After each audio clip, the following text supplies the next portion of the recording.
দেখেন এই প্রবাসী ভাইটির কি কষ্ট। ভিডিওটা শেষ পর্যন্ত দেখেন, চোখের পানি ফালাতে পারবেন না। বউ রেখে বিদেশ গেছো কেন?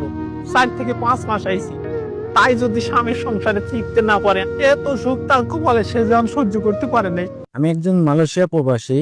বিগত 8 বছর আগে মালয়েশিয়াতে আসতে, আজ 3 বছর আগে আমার বিবাহ হয়েছে। পারিবারিক ভাবে আমার আব্বা আম্মু দেখেই বিয়ে দিছে আমার। 3 বছর বিয়ে করছি।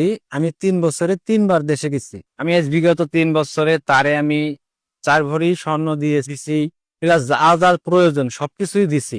বিগত এই 1 বছর হইলো সে একটা ছেলের সঙ্গে অ্যাফেয়ারে জড়ায় যায়।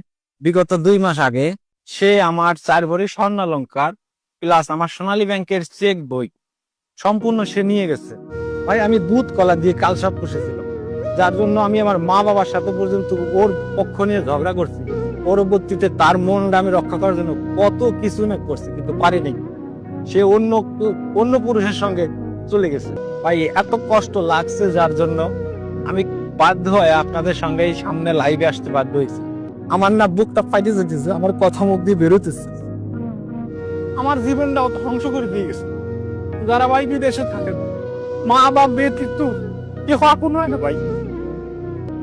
ওরা যায় না ওরা কিসের লোভে এরকম বিদেশি ছেলের সঙ্গে বিয়ে করে তাদের জীবন নিয়ে খেলা করে।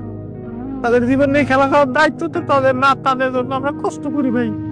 এই দূর দেশে পড়ে থাকি, খাই বা না খাই, দিন নাই রাত নাই, বৃষ্টি নাই ঝড় নাই, সবসময় কাজে ব্যস্ত থাকি। ভাই, আমার মুখ দিয়ে কথা বেরোচ্ছে না ভাই, আমার এত কষ্ট লাগতেছে। আমি আজ কয়টা দিন ঘুমাই না। আমি ওর নাম্বারে ফোন দিই, ওর ফোন ঢুকে রিসিভ করেন।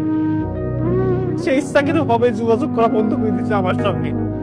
ভাই জান, আমার মনের মধ্যে যে কতখানি কষ্ট, যার ছবি বুকের মাঝখানে রাখছি তার যে ভুলে থাকা যে কতখানি কষ্ট ভাই, আমি কারোর বুঝাইতে পারবো না।